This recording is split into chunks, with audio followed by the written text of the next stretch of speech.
महाशिवरात्रि। लोग कहते हैं यह शिवजी की शादी की सालगिरह है, लेकिन सच कहूं यह आधी अधूरी बात है। ये रात सिर्फ जश्न की नहीं बल्कि उस खौफनाक अंधेरे की गवाह है जब पूरी दुनिया खत्म होने की कगार पर थी। एक ही रात में 3 ऐसी घटनाएं घटी जिन्होंने ब्रह्मांड का नक्शा बदल दिया। जरा सोचिए, एक तरफ शादी की शहनाइयां थीं, तो दूसरी तरफ मौत का जहर, और तीसरी तरफ एक ऐसी आग थी जो ब्रह्मा और विष्णु का घमंड चकनाचूर कर रही थी। अगर आप यह वीडियो 16 फरवरी से पहले देख रहे हैं तो सावधान हो जाइए, क्योंकि आज हम शिवलिंग के प्रकट होने की वो कहानी सुनेंगे जिसे सुनकर आपके रोंगटे खड़े हो जाएंगे। कहानी पर आते हैं। एक बार ब्रह्मा जी और विष्णु जी में युद्ध छिड़ गया। दोनों लड़ रहे थे कि मैं महान हूँ। नहीं, मैं तुमसे ज्यादा महान हूँ।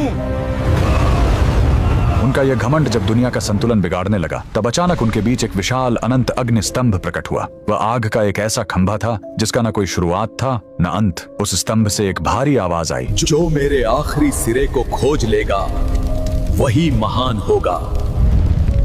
ब्रह्मा जी हंस बनकर ऊपर उड़े और विष्णु जी वराह बनकर नीचे गए। हजारों साल बीत गए, विष्णु जी को अंत नहीं मिला। उन्होंने अपनी हार मान ली, लेकिन ब्रह्मा जी ने वापस आकर झूठ बोला कि उन्हें अंत मिल गया है। उसी पल उस आग से काल भैरव प्रकट हुए और सजा के तौर पर उन्होंने ब्रह्मा जी का वो सिर काट दिया जिससे उन्होंने झूठ बोला था। उनका अहंकार टूट गया। चूंकि शिव जी आग के रूप में आए थे, वो बहुत गर्म थे। तब देवताओं ने उन्हें शांत करने के लिए उन पर जल और दूध चढ़ाया। यही वो पहला दिन था जब शिवलिंग पर रुद्राभिषेक की शुरुआत हुई। लेकिन कहानी यहीं खत्म नहीं होती। एक बार जब देवता श्रीहीन यानी कमजोर हो गए थे, तो अपनी शक्ति वापस पाने के लिए समुद्र मंथन हुआ। सबको उम्मीद थी अमृत की, लेकिन निकला क्या? हलाहल विष। पूरी दुनिया जलने लगी। तब फिर वही भोलेनाथ आगे आए। संसार को बचाने के लिए उन्होंने उस उबलते हुए जहर को पी लिया और अपने कंठ में रोक लिया। जहर की गर्मी से शिवजी का शरीर तपने लगा। उस जलन को शांत करने के लिए सभी देवताओं ने उन पर पूरी रात गंगा जल, दूध और बेलपत्र चढ़ाया। उन्हें नींद न आ जाए इसलिए पूरी रात देवताओं ने गीत गाए और जागरण किया।